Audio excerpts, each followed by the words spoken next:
Hi everyone, today I'm going to be trying soil blocking for the first time. This is something that has really intimidated me as a first-time gardener, but I've done the research and today I'm ready to try it. If you've ever tried looking up soil blocking on the internet, it is a little bit of a polarizing subject. Some people love it and some people absolutely hate it. One of the top reasons that I want to try soil blocking is to try and get rid of some of these black plastic seed starting kits. I really hate using these seed starting kits. It's really hard to get the plants out and these get brittle and old. A lot of my materials are secondhand, and so they've already seen a whole life, and it's almost time for me to replace a lot of them. So this is perfect timing. Another reason that I really want to try seed starting this way is because this takes up a lot less space than all of those pots and trays and things. I'm pretty limited on storage. We have one little shed, but it also needs to house a lot of stuff that doesn't have to do with gardening. So any way I can save space is great. I probably won't move entirely away from all the little plastic pots and everything, but I think that this will give me another way to start seeds. Hopefully cuts down on the amount of stuff that I have. And then the very last reason is that there's something that just seems so satisfying about pushing these little blocks out and having everything be perfectly organized. It just seems like it tickles something in your brain, and I'm really excited to give that a try. I read a lot of information online and watched a lot of YouTube videos to prepare for this, but the main ones that I ended up using were a YouTube video by Blossom and Branch Regenerative Farming, and then also a series of articles by Barhill Blooms, which is a flower farm in New Zealand. So I'll post both those in the description box below, but I'll also explain why I found them to be helpful. So I ended up purchasing one soil blocker. This is the 1.5 inch soil blocker by Ladbrooke. You can see there's 5 spacers, and then each one is 1.5 inches. This is the size that Blossom and Branch Farms recommended, and she said that this is great for beginners. There's a lot of different sizes, and then there's tiny blocks that can go into big blocks, and so it is a little bit overwhelming deciding which one to try. The other thing that I ended up buying were 2 of these market trays. These are food-safe plastic trays that bakeries use to put the pastries on. I chose this because I have a very specific size shelf for my seed starting indoors, and I needed something really specific for that. For the soil, I ended up getting these coconut core blocks that were recommended by the article, as well as perlite and some raised bed soil that I'll mix together in a bit. And then for my seeds, I decided to go with lettuce since it's so early in the season. I thought that this would give me the perfect opportunity to experiment and try soil blocking and get the hang of it before I start my summer seeds. And then I also thought it would be fun to grow some microgreens. So I have a microgreen mix, and then I also have a pea shoot mix. So maybe the most complicated thing about soil blocking is the soil recipe. There are so many different ones on the internet, and it's so confusing to look through, and it can get really complicated. The soil for this does need to be a little bit different than regular potting soil. It needs to be able to retain more moisture because you won't have the walls of the pot there. And a lot of people have a lot of different things that they do. For example, Blossom and Branch has a very complex mixture where they're using wool pellets and worm castings and all these different kinds of things to mix together to make the perfect soil. I wanted something a lot simpler than that, and Barhill Blooms actually has a page where she has a collection of different recipes that she has had success with, as well as recipes that different famous gardeners use. Like she even has one by Monty Don on there that he allegedly uses for his soil blocks. I thought that was really cool. I'm gonna be mostly following her OG recipe today. I had to make a little adjustment based on what I could find in my area, but I think I'm gonna be sticking pretty close to that. So her recipe is 12 cups of seed raising mix, 12 cups of coconut core, 6 cups of compost, 3 cups of vermiculite or perlite. She says that the coconut core is meant to replace peat moss because she doesn't really believe in using it. The thing that I ended up changing in the recipe is when I went to look for seed starting mix, which she calls seed raising mix, all of the seed starting mixes were mostly peat moss. And so since we're replacing that with the coconut core, I ended up purchasing raised bed mix because that seemed to just be a blend of potting soil plus compost. And so I'm gonna be skipping the 6 cups of compost and kind of combining the seed raising mix and the compost in this recipe. So I'm gonna start by soaking the coconut coir, and I'm gonna come back in about an hour and see how it's doing. So I've been soaking the coconut coir for about an hour and a half. I'm not really sure how to describe the texture. It's very loamy almost. That one block made all of this, so it's kind of a lot, as you can see. I'm gonna measure out what 12 cups would be and we can go from there. So this is what 12 cups looks like. It's kind of a lot. I ended up setting the rest of the coconut coir aside for later, and I think this is gonna make a lot of soil, but I think I can save some for future projects.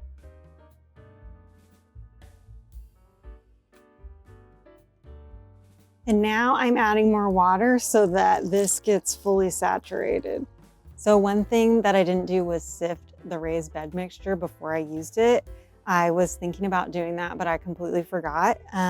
So there are some thicker chunks in here, but it's nothing too big, so hopefully it'll be fine. The last step is to add the 3 cups of perlite, which I have here, so I'll add some of that. So the instructions say that when you squeeze it between your hands, it should have water run out, which happens, and it should kind of hold its shape, which I would say that that's holding its shape. I might add a little bit more soil just to be safe. The instructions for the soil blocker said to put it into the soil and then wiggle it around. And that seems to be what most people do, so I'm just gonna try and do that. And then the article I read said to press the soil into the blocks if it's not really going in. So I'm gonna do some of that. Just get it really solidly in there. And that looks pretty good to me. So let's see how it blocks.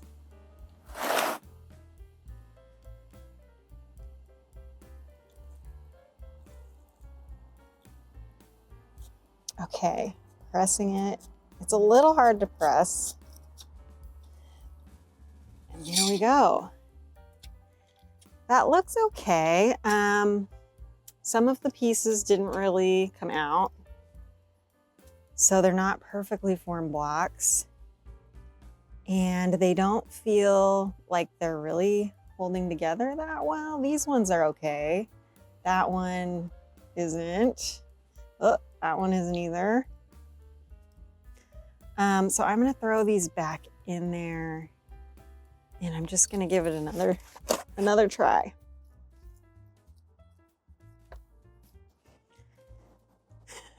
Okay, I'm ready to go.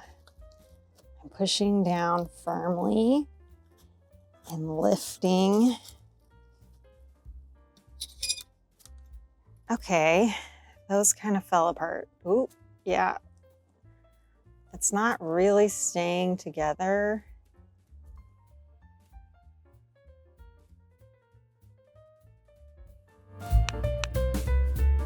Hi everyone, so it's the next day. Luckily, we were able to have nice enough weather where we got 2 great days in a row. Yesterday, the soil that I used for the soil blocking wasn't really working out. It kept breaking apart and seemed a little bit too chunky, so I wanted to revisit that and try something a little bit different. So I think there was a few issues with yesterday's soil. The first one, I think that the raised bed soil was both too chunky and then also didn't have enough compost in it to hold the mix together. So today I've tried again by sifting that mix and then adding additional compost. And then I also think that the mix was too wet. So a lot of things going on there, and hopefully today we can get a little bit closer. So this mix that I have here is a test batch that I've made a lot less of, so I don't have all this extra soil lying around, and I can really control what goes into my test batches. This test batch has 2 parts worm castings, 2 parts raised bed soil that's been sifted, and 2 parts of the coconut coir. So I'm excited to see if this one works a little bit better. It looks a lot more putty-like, which is something that a lot of people online said that the soil should look like. So let's try it out. Okay, so I'm gonna take my soil blocker and again, I'm just gonna push it into the soil and try and get as much as I can to get up in there. It's not super easy to put in there, so I'm just gonna press it in with my hands. It might be because I don't have a lot of this made. So I'm just taking my time to push it into all of the corners. And I think that's looking pretty good. Get that little piece off. And then let's try it out.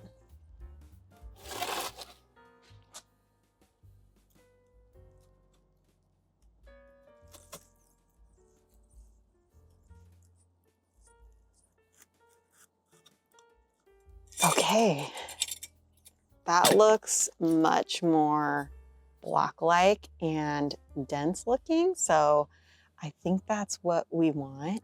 When I touch it, it doesn't feel like it's coming apart. There's a little excess moisture on the bottom there, but that looks okay. I hope this isn't too dense for seedlings. That's the only concern I have with this. The reason why I went with worm castings for this is because on the Barhill Bloom website, where she has the recipes of all the different soil blocking combinations, there were a few that used quite a bit of worm casting. And so I felt like maybe that would be a successful technique for me. One thing about this is that it's messy. I mean, obviously because it's dirt, but I feel like people make it look so much easier in all of the soil blocking videos I've seen. I've had a couple accidents and gotten mud everywhere. So that's just one thing to keep in mind with this. I'm glad I'm doing it outside. Okay, the soil without pumice stones is going in a little bit easier. I don't know if that's because it's slightly less damp or if the pumice stones kind of make it so the soil breaks up a little bit easier. Honestly, the way I see things, it could be either one. Okay, so I've got my dirt in there. You can see that it's pretty dense, kind of a thick mud there. So now I'm gonna block it out.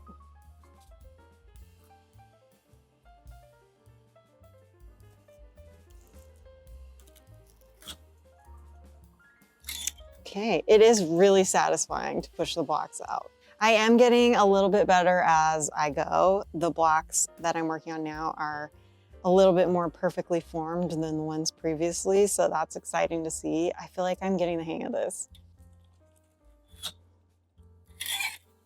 Exciting. I think I have enough soil, maybe for one more row. Yeah, I do. Okay, last row.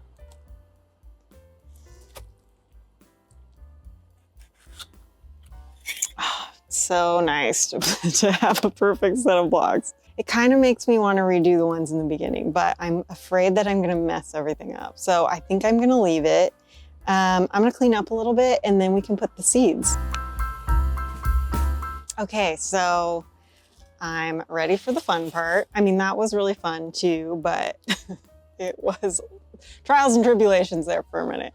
The blocks look really good. I'm super happy with them. I think now that I have the hang of it, I'm gonna be really excited to do it again, but I'm looking forward to putting the seeds in. So I'm gonna start with this heirloom lettuce. I grew this last year, so I already know I like it, and I already know that it grows in the conditions that I have. The planting depth says 1/4 inch, and the plant spacing is 12 inches. I think I'm gonna put 3 seeds per cube, and then if all 3 grow, I can thin them out if I need to. Okay, so I did the lettuce here, and I think I'm gonna do the pea shoots for the second one. So there's the pea shoots. These say to plant 1/2 inch deep.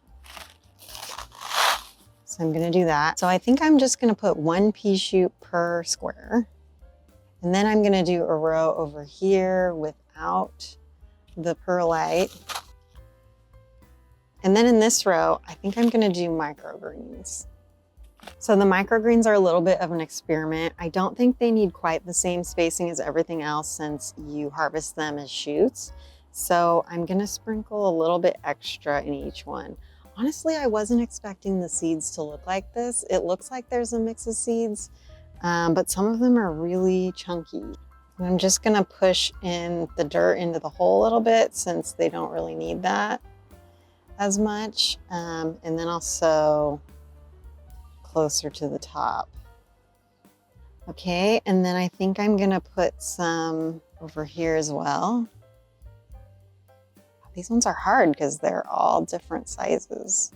And then in this row, and I think in this last row, I'm going to do these mescaline baby greens. And I'm just gonna do 3 seeds again. Oops, that one got a little too many. So that I can thin them if needed. Oh, that one got a little too many as well.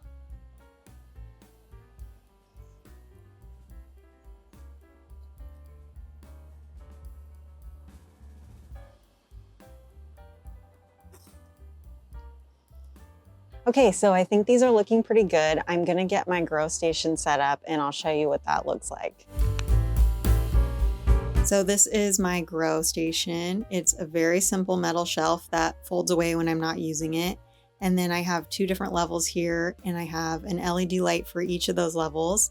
The LED light is super basic. Honestly, I think I'm gonna upgrade it sometime soon. But this is where I'm at right now and I think it's gonna be perfect for the soil blocks. Hi everyone, it's been about 6 days since I planted my seedlings and I think they're doing pretty good. You can see some of them are starting to pop up and have little leaves on them. So that's very exciting. I've been doing my best to keep the soil wet. I have this little jacket that I made for my shelf setup. This is out of an old shower curtain, so I've been trapping in some moisture. Online, I saw that some people put saran wrap over the seedlings or one of those plastic hood things. Since my tray's a custom size, I thought that this would work best. And it kind of shelters the whole thing. So when I do have 2 racks of seeds, they'll both be protected. I'll check back in a few days and we can see what the progress looks like. It's about day 13 and things are starting to really come along. The pea shoots are looking ready to eat, those that came up. The lettuce situation is very interesting.